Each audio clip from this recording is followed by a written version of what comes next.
Sheikh Hasina, the ousted Prime Minister of Bangladesh, is at a secret safe house in India.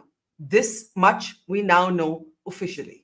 I'm Barkha Dutt, you're with the Mojo Story. In Bangladesh, these images are going viral. The ransacked home of the former Prime Minister Sheikh Hasina toppled by mass protests.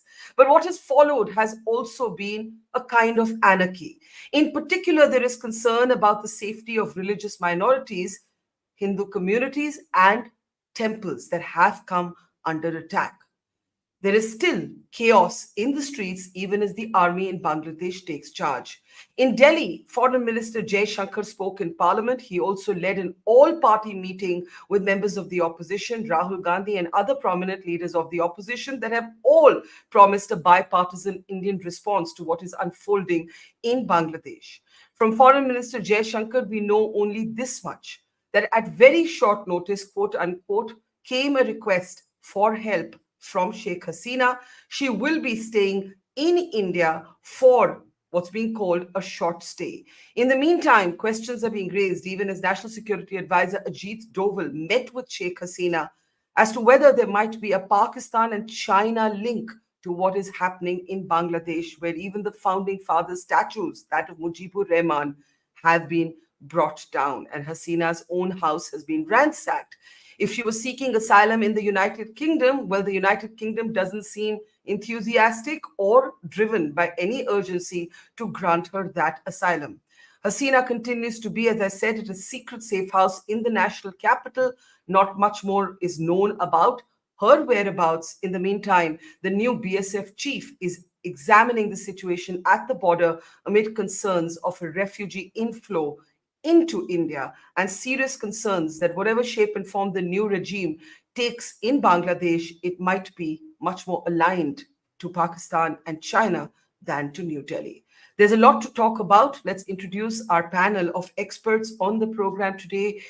We're joined first up by Mahfuz Anam, who's a leading journalist and editor of the Daily Star that has been doing a stellar job in reporting what is unfolding on the streets of Bangladesh. Thank you, sir, for joining us. Also joining us today is Mubashar Hasan. He's a researcher at the University of Oslo, also giving us a Bangladeshi perspective on the program today. Remember, Bangladesh, like all other countries, is not a monolith. Everybody doesn't agree or have the same singular view on what's unfolding in Bangladesh. Also joining us is veteran diplomat Ambassador Dilip Sinha, who has, among multiple postings, also spent time in Bangladesh. Welcome to the program, sir. General Hassan is with us, former General Officer commanding of the 15th Corps, military veteran. There are many security concerns about what's going to happen after what's happened in Bangladesh, and I hope General Hassan can shed some light on those. And Meenakshi Ganguly is back with us. Meenakshi is at the Human Rights Watch. The Human Rights Watch, before the toppling of Hasina, had been raising consistent concerns about upholding rights and democratic values, and is that the fatal mistake that Hasina made? So many questions. I'll start by playing out the statement of Foreign Minister Jaishankar in Parliament today, part of his statement that confirms officially for the first time in the first public utterances from the Modi government that Sheikh Hasina is here. We don't know how long she's staying, but she's here. Take a look. On 4th August, events took a very serious turn. Attacks on the police, including police stations and government installations, intensified even as overall levels of violence greatly escalated. Properties of individuals associated with the regime were torched across the country. What was particularly worrying was that minorities, their businesses and temples also came under attack at multiple locations. The full extent of this is still not clear. Sir, on 5th August, demonstrators converged in Dhaka despite the curfew. Our understanding is that after a meeting with leaders of the security establishment, Prime Minister Sheikh Hasina apparently made the decision to resign. At very short notice, she requested approval to come for the moment to India. We simultaneously received a request for flight clearance from Bangladesh authorities. She arrived yesterday evening in Delhi. The situation in Bangladesh, sir, is still evolving. The army chief General Zaman, addressed the nation on 5th August. He spoke about assuming responsibility and constituting an interim government. Okay, so we do know now that Sheikh Hasina is in Delhi. We know that the reports that suggested that she's left for London are untrue. We know that the United Kingdom has shown no alacrity or enthusiasm for giving her immediate asylum. And that's all we know.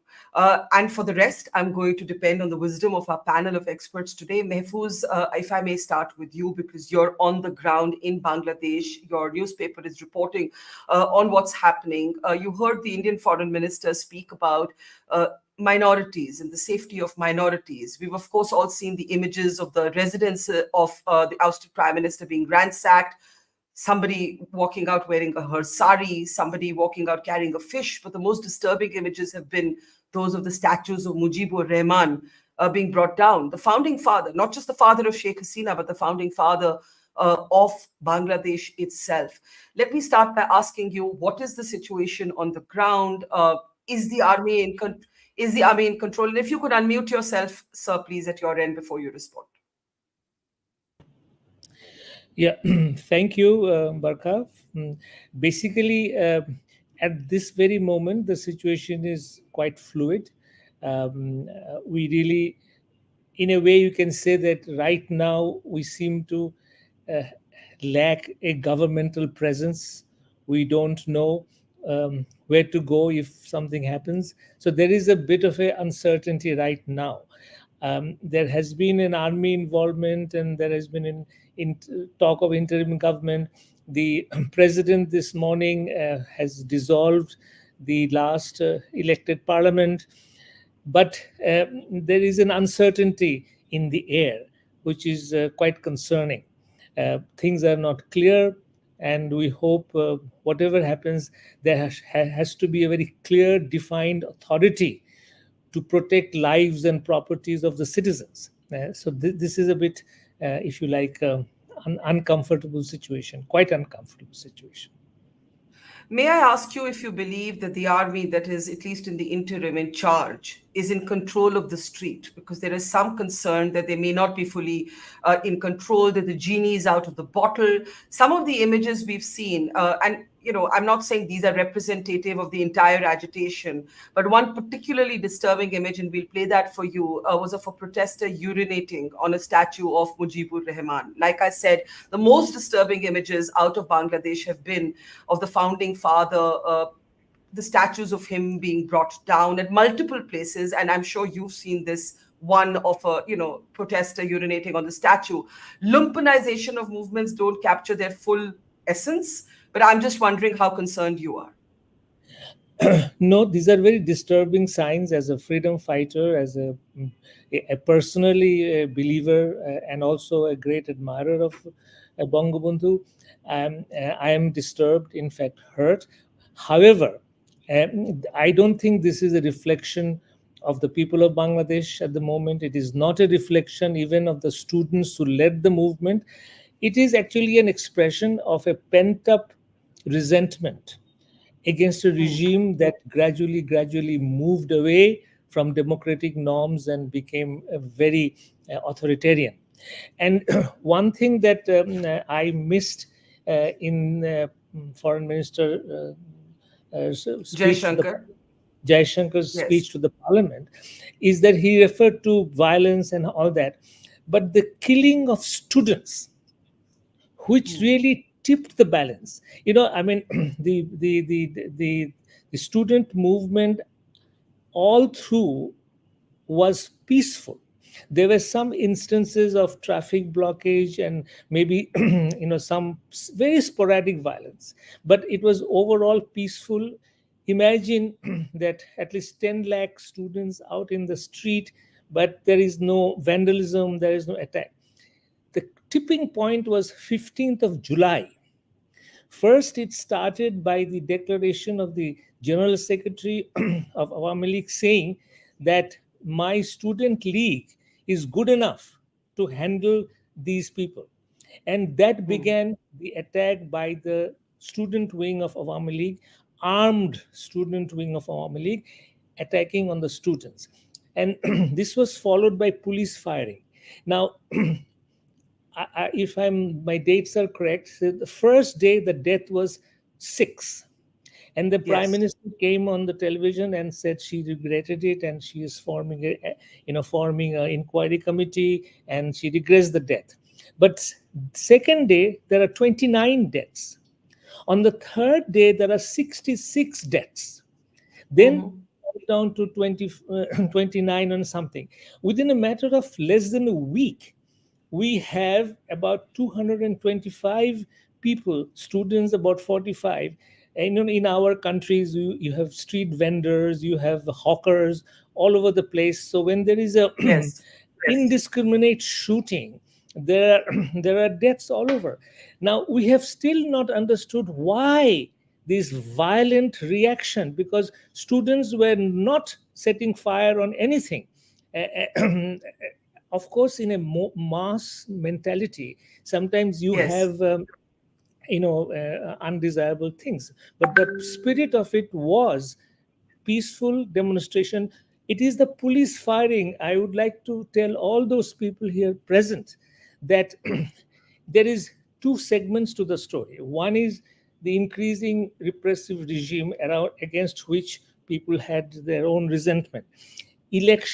Three elections, 2014, 2018, and last one, 2024, they were all heavily rigged. And because Yes. the government, with the help of the police, the media, everything, they were able to manage it. I think Sheikh Hasina got into a confidence mindset that I'm able to manage everything. But that is one part of the story. And I think that created resentment, anti government sentiment. But it would not have resulted into this Mm. violent outpouring but for the killings that took place. Believe me, I mean, I'll just show you. Can you see me? Yes. This is Let's go full this is frame. Can we go full frame? this is Yes. You're trying to show us something. Can we this go this full is frame? Yes, this sir. is last Friday's our paper, of which Yeah. only 15% of the boys and girls who were killed we were able to publish. Look at the faces. Now, government got into a narrative. Am I taking too much Hmm. time? No, please complete your point. Just please No, no, no. complete your points. The government went into a narrative that these are not students, but these are members of the opposition. They were members of a religious extremist. So they are using the student to go for anti-government sort of demonstration. And Yeah. particularly when it turned into a one-point demand, it did so at the end of more than 300 dead by our count, and we were very Yeah. conservative. We counted on the basis of dead bodies in hospitals, in morgues, and in narrations of the relatives. But other Got it. newspapers and in the social media, the numbers are much higher. This was the tipping point. So you have explained everything very lucidly. I will just ask you very briefly before I open it up. Sheikh Hasina is in India. How is that being viewed in Bangladesh? Uh, Not very favorably, I'm afraid. But a person's security is his or her first concern. Yeah. I personally think that I mean, she didn't have to leave the country. She could have gone to some place. I mean, there's enough support for Sheikh Hasina. I mean, she is a very highly regarded prime minister. She lost the plot, in my view, Yeah. is when her mindset was closed and she became so overconfident and that she can do anything. It's a very, if I may Yeah. make a journalistic sort of comment, that a all-knowing prime minister ended up realizing that she did not know her own people. Well, that has to be the quote of the day. An all-knowing prime minister did not know her own people. I want to Ended up open not this up. knowing her own people.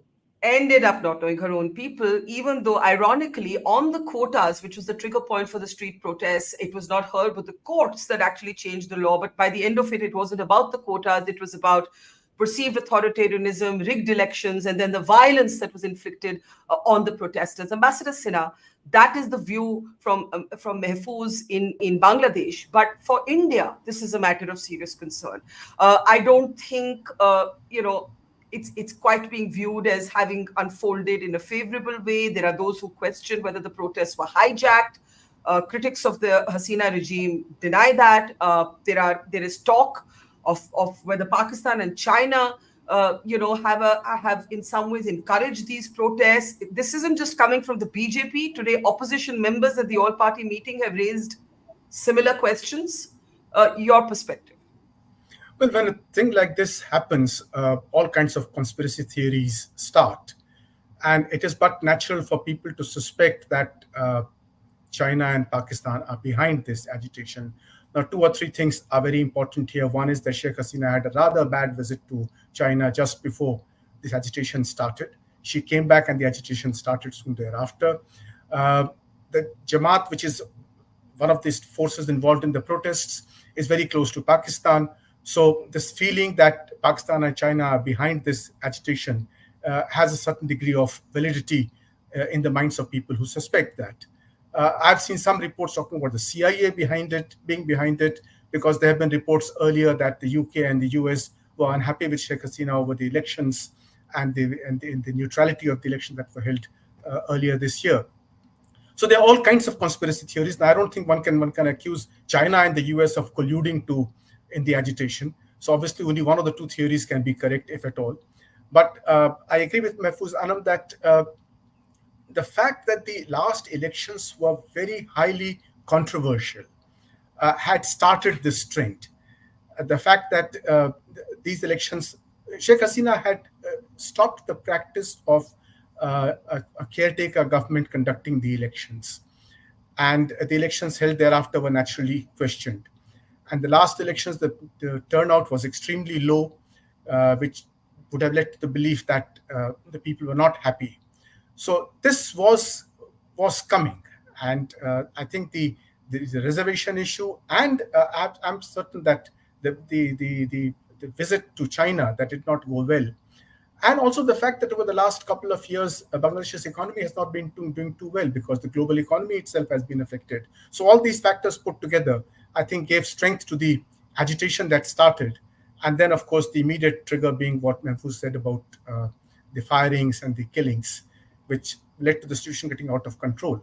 But we must remember that this kind of such agitations are very common in Bangladesh. And Sheikh Hasina would be reminded of what had happened to her family and her father when they entered the house the last time, 1975. So there are reports that her son called her up and said, "You must leave the country," because he was perhaps scared for her safety. So these are all factors that would have weighed in on her before she decided to flee the country. Can I ask you, though, before I go to General Hasnain? She's in India. We now officially know that. It's been rather vaguely described as a short stay. I can't imagine India would be very comfortable providing her an extended period of refuge. I'm guessing here. What do you think, Ambassador Sinha? I don't know why, because she's been here in India earlier also. She's lived here. The Awami League people periodically take shelter in India.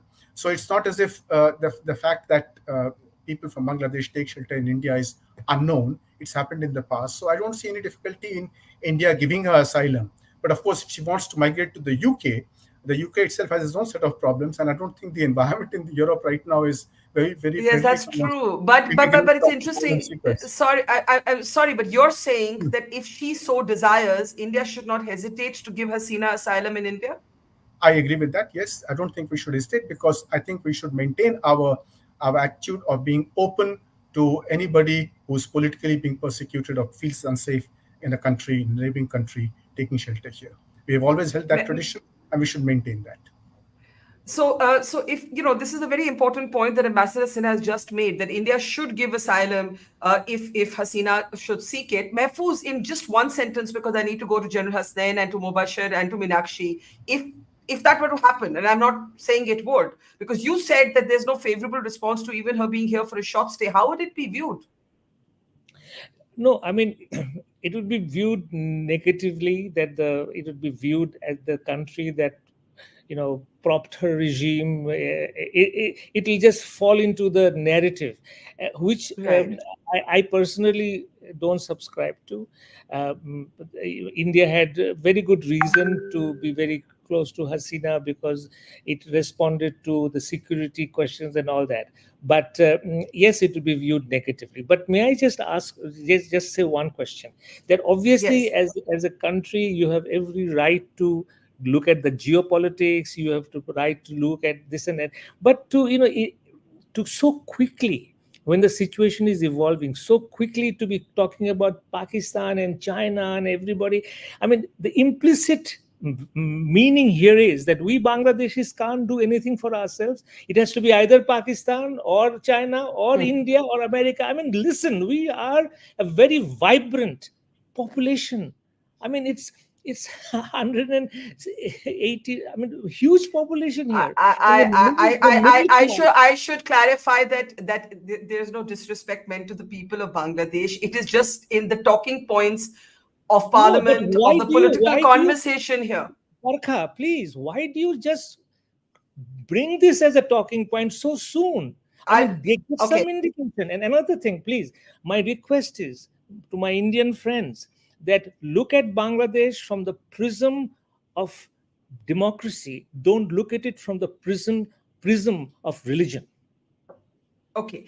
General Hasnain, again, it's not about the people of Bangladesh not having agency, their own will, their own opinions. It's not about all of the points of criticism that have been made by Mahfuz, and some have been agreed to by Ambassador Sinha on what Hasina did wrong. But the point is that I would be lying if I did not point out that Delhi is seriously worried, because in some ways the relationship with Bangladesh and the relationship with Sheikh Hasina had become conflated as the same relationship. Khalida Zia, the main opponent of Hasina, was and is not seen as a friend of India. Hasina banned the Jamaat. We were told that those restrictions will now lift. The border security force new chief is at the border because there are apprehensions of a spillover.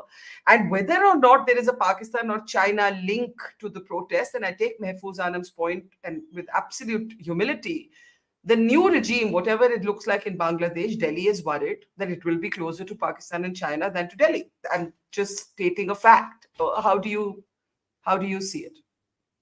Thank you, Barkha. Thank you very much. And I'll immediately come to the point made by Mahfuz Saab. Mahfuz Saab, it's not a question of India jumping into this whole thing and drawing conclusions. It's just the very important, the geostrategic importance of Bangladesh. You have to realize that you are sitting on a prime territory, which for us is our eastern flank, the most vulnerable flank of India, where you have Myanmar, Bangladesh, China, our northeast, a single sliver of territory which is the Siliguri corridor. And we've got a look east policy going on at the same time. Bangladesh forms the crucible. It's the fulcrum of this entire policy. Don't you think it's justified that we need to start looking at the moment things start melting down? It's not that we started looking at it yesterday. We were looking at it for the last 2 months or perhaps more. So I think it's incorrect, strategically incorrect to think that India is jumping into it to make allegations to say that there's a China or a Pakistan angle. Obviously, your territory is so important. Your people are so important. Your nation is so important that there's a compulsion about it that people will want to jump into it. And they will not want to see India very happy about it. They want to see India more vulnerable about it. So what is the concern right now? So General Hasnain, when Ambassador Sinha says we should not hesitate to give Sheikh Hasina asylum, in a way that would be taking a side in, let's argue this for one moment from Mahfuz Saab's side. Mahfuz Saab is saying the people of Bangladesh have risen against Hasina's authoritarianism. That is how he sees it, right? She did this wrong. She handled this wrong. She's paid the price for it. The protest may not be elegant. There's reprisal violence that has to be called out. But if India takes a side even now, that means he's arguing that we are not respecting the will of the Bangladeshi people. How do you respond to that? Absolutely. I don't agree with Ambassador Sinha on this myself. Okay. In fact, I was sitting and drafting out an article on this very thing, which will be published tomorrow morning. We have we are between the devil and the deep sea at the moment. There's no doubt about it. But under the current circumstances, our national interest, let's not go on emotions and sentiments. This is all based on national strategic interest. Our national strategic interest at the moment dictates that we need to have made cudgels with Bangladesh, with whatever is the emerging leadership in Bangladesh, with the people of Bangladesh. Bangladesh is just too important for India's national security. And therefore, at this moment, for sentiment's sake, for emotion's sake, for a short while, Sheikh Hasina can definitely stay in India. We have had a very long relationship, and I can tell you, I'm a great admirer of her father. I braved a cold winter morning in December 1971 to make sure that I went there to receive Bangabandhu when he came from the airport at Vijay Chowk, way back in 71. I hold Bangladesh in very high esteem as a country. I've served with your army. I know the kind of professionalism they have. So for me, it is national interest. And that's the way I look at it.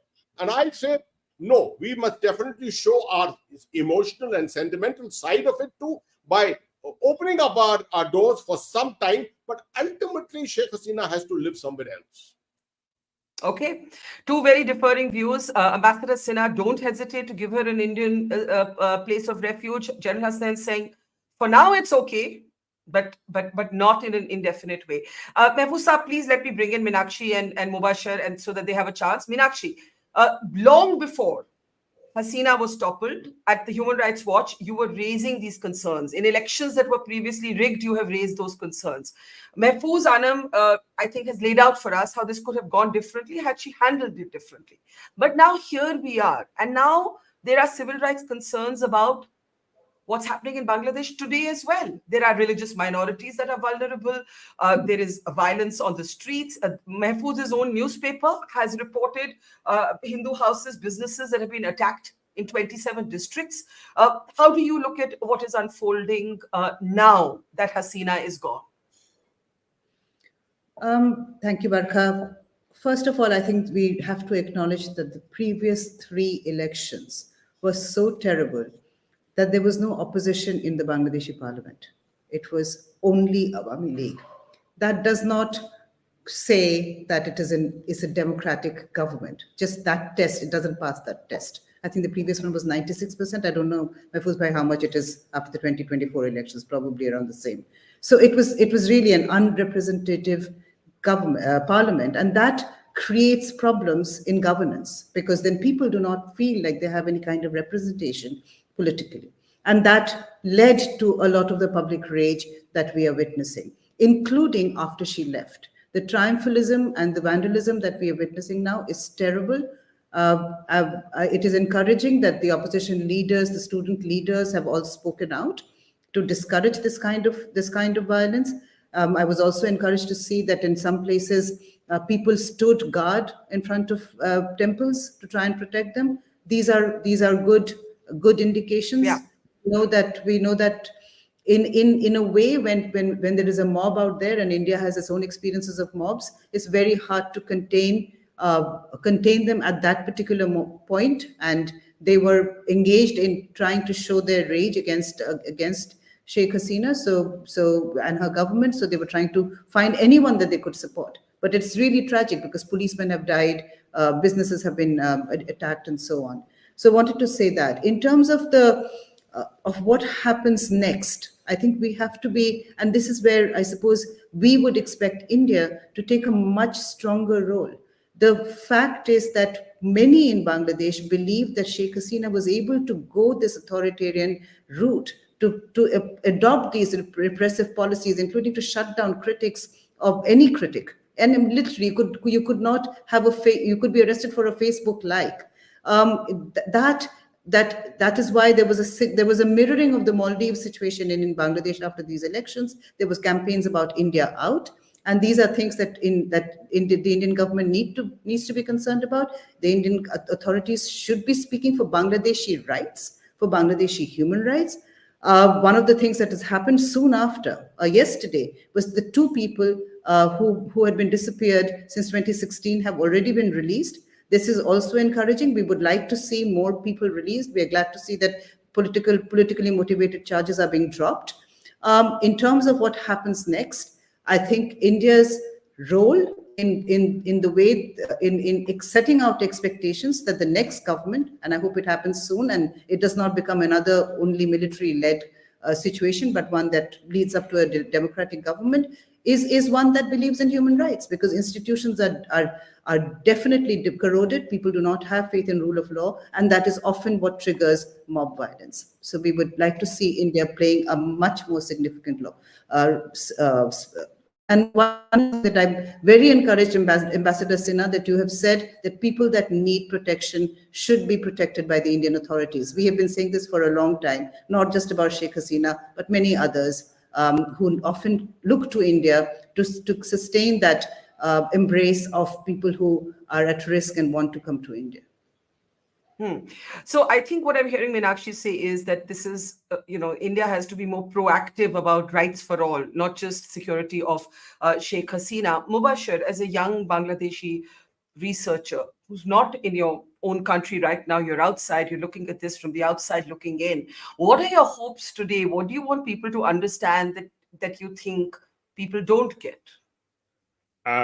Thank you, Barkha, and to our Indian friends. I think when I hear this talk about strategy and security, I think Indian policymaker misses a significant point that the human rights and democracy in Bangladesh is correlated for Indian security.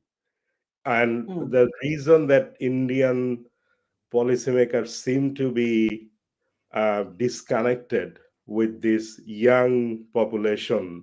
And also the reason is that everyone is very surprised with what happened, shows that perhaps there are scopes for appreciating that there are not enough effort is being made to the young generations of Bangladeshis. I've seen commentaries in Indian media terming this as Islamist and, jihadist and so forth.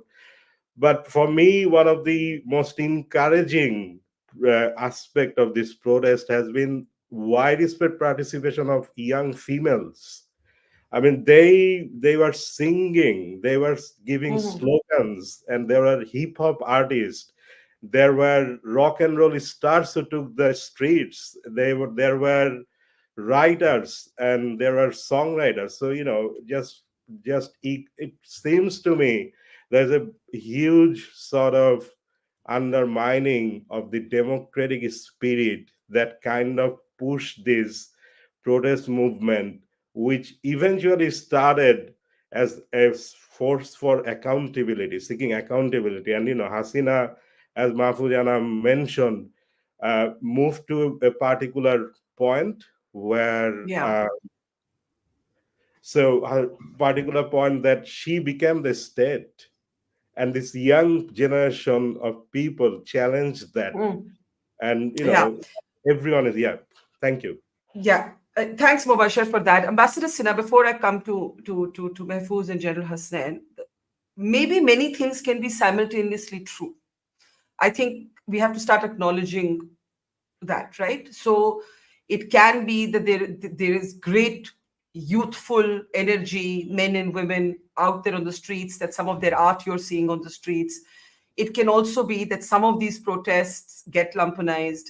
It can also be that in places there are, as Meenakshi mentioned, Muslims who have been guarding Hindu temples. But as the Daily Star itself has reported, there has been violence against religious minorities in 27 districts. Many things are simultaneously true. And the question is, what happens next? Is the cure going to be better than the disease or worse than the disease? And I asked this because yesterday on this program, one of our guests said that unless this leads very quickly to democracy, army rule is not a revolution. And so this has to move very quickly into a democratized institutional democracy. And when Meenakshi says India has to play a role in that, what do you say? Well, I don't think we can promote democracy in Bangladesh. That's for the people of Bangladesh to decide how they want to be ruled. It's not for us to decide that. But the past history has been such that you have two forces in Bangladesh, neither of which has a very strong democratic credential, whether it is Khalida Zia or it is Sheikh Hasina.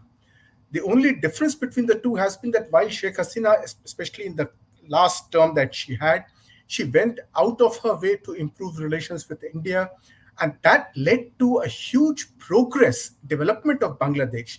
Bangladesh, for a period of 3 years, actually surpassed India in per capita income, all because of the cooperation that she extended with India, the transit agreements, the trade agreements, all these things that happened led to a huge upsurge in India-Bangladesh relations. India is today one of the leading, probably the first or the second trading partner of Bangladesh. So when relations today go bad, then there'll be a lot of people affected both in India and in Bangladesh in terms of trade, in terms of other things. Now, the point here is that when we say that the forces that are opposed to Sheikh Hasina, who have carried out the agitation, are Democrats, I think that's a little begging one's understanding. The Shibir, which is this two youth wing of Jamaat-e-Islami, they are not Democrats. And the reports that Mahfuz Anam's own newspaper has reported about Hindus being attacked there, that shows the mentality of these people. And that is what will eventually make things very difficult for India to keep its relations with Bangladesh on an even keel. So when you say the street protests are not all democratic, I'm assuming you're saying they're not all democratic. Some Correct. are and some aren't. And the Jamaat's youth wing, you don't believe represent the democratic spirit. So do you believe they've been propped up? When you say they're not democratic, what do you mean, Ambassador Sinha? What do you mean by that? We know the history of the Jamaat in Bangladesh, the kind of actions they carried out, the kind of attacks they carried out against the Awami League workers. Mahfuz would know all this. So the Jamaat people are in any case anti-India by their own very character. And every time something happens with India or when something goes wrong in Bangladesh, they are the first ones to blame India for everything. That's one of the favorite things. You open a newspaper in Bangladesh and you find that India is being blamed for everything that's wrong in Bangladesh. And that comes from a mentality which is there in many people there, but it is certainly very strong in the Jamaat's side. Now, I'm sure there are many other people who participated in the agitation because they were unhappy with Sheikh Hasina's autocratic rule. But at the base of it, you still have the Jamaat's shibir. Mahfuz Saab, take that on. I mean, one of the big concerns in India is about the Jamaat. And the fact that Sheikh Hasina had banned it, those bans are going to be lifted now. Ambassador Sinha says those are not Democrats of the streets. You would say what? Listen, whenever Jamaat participated in the elections, they never got more than 5%, 6%, 7% seats. So I would say that democracy has always pushed them back. The voters in Bangladesh always pushed them back. Now, if I may say that when you see a lot of people going to mosques, people with beard and wearing topis and all that, and you suddenly sort of think, oh my God, Bangladesh is going, religious extremism. Now, if in India, if Indian population can decide to become Hindu Rashtra, if there are sannyasis who are making all sorts of speeches, if that is not representative of total India, then in Bangladesh, if some people do extreme thing, you shouldn't make it the representation of total Bangladesh. Now, Barkha, if I may get into a self-criticism, in this program, the images that you are showing are one of burning and toppling of Sheikh Mujib. You have not shown a single image of millions of students out in the street. And the only image you had of student was carrying pistols. May I correct you that those students were from Student League?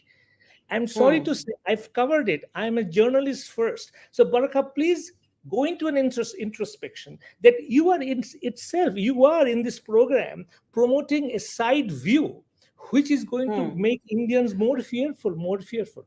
And I think coming, that's a fair. I know that's a fair point, just and I 1 minute, must share. I know. I want to 1 minute. respond to. I want to respond to that, because when Mubashar was talking about the youthful spirit of the protest and women being there, I was writing in the private chat to my producers at the back saying, "Show us those pictures. Why don't we have those pictures?" So your point is taken that one does have to show a fuller visual representation. And I hope before this program ends, we'll have some of those images that you're talking about. Please do complete your point, sir. And I want to go to General Hasnain after that. Yeah. Just 1 minute. Just can I want to Yeah. respond to the question of Indian security concern. Sir, as an editor and as a journalist, I fully respect that. I fully respect that. Oh God. Hey, what is this? You're much in demand. Should I Sorry. just? No, sorry. Yeah, So yeah. I'm just saying Yeah. that we in Bangladesh respect that concern. So you have, your chicken neck, you Bangladesh. Please, I respect it. But also do respect the fact that Bengalis can make their own decisions. Now, one of the things that I really admire Sheikh Hasina for is that traditionally when Awami League was in power, the government was pro-India, BNP in pro-China, but in Awami League regime, she made a very brilliant balance of the relationship, very close relationship with India, and also opening up to China. I know for a fact that many Indian policymakers were not very happy with that balance, but it served Bangladesh's purpose very well.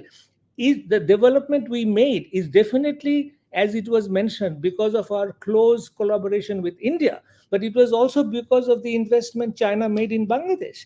So please, let us have the respect of a people who can think. But of course, there are derailed people, there are extremists here and there, as you have in India. So don't make it the full picture. Okay, fair enough.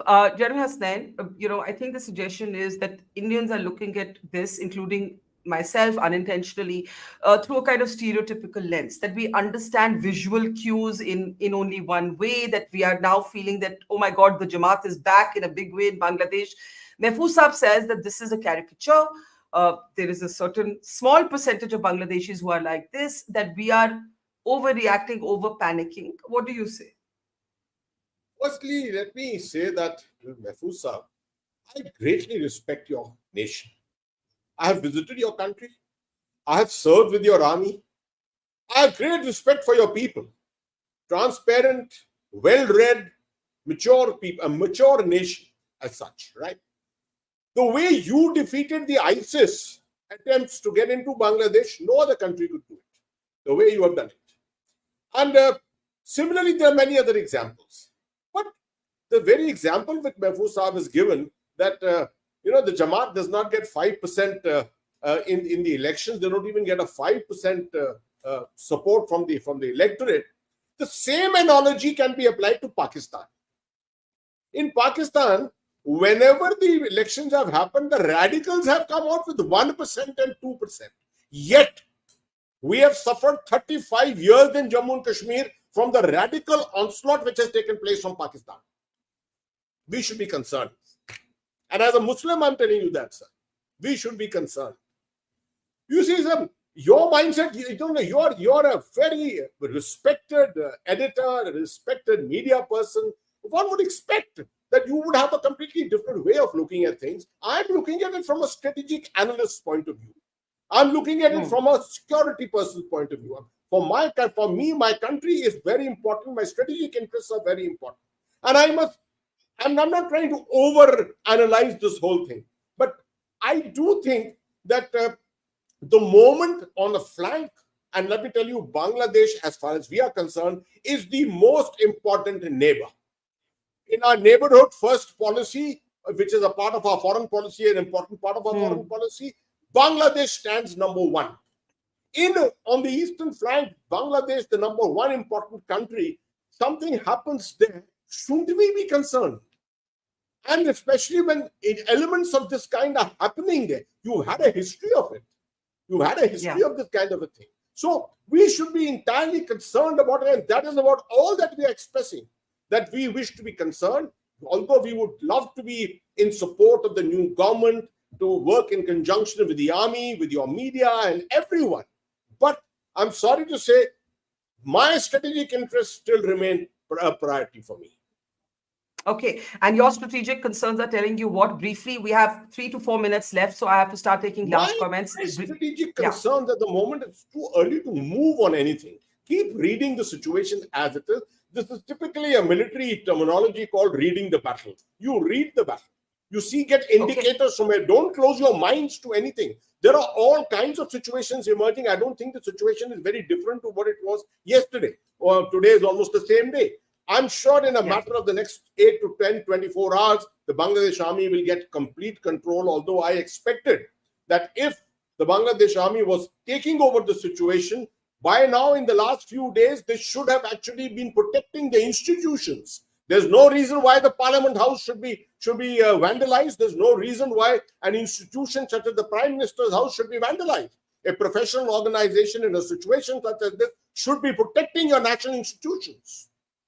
Yeah, that's a good point, Mubashar. When you saw the vandalism, and I take Mahfuz Saab's point that those are not the only images. There have been images of music and art and candlelight vigils. But in the last 24 hours, there has been vandalism. There has been the ransacking. There has been Mujibur Rahman statues being brought down. What is the shape and form that you would like to see your country take? And are you concerned that the army is not fully in control, that no one is fully in control?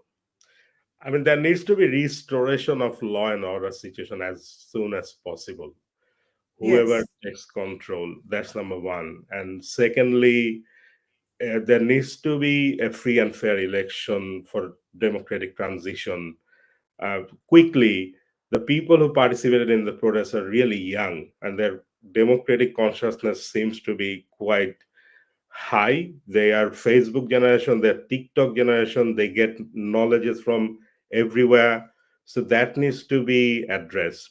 I'll stop it here. Okay. Meenakshi, when you say India should take a more active role, what is that role that you hope for? In terms of India, the only reason I flagged India, we speak to the international community and how Bangladesh can be supported.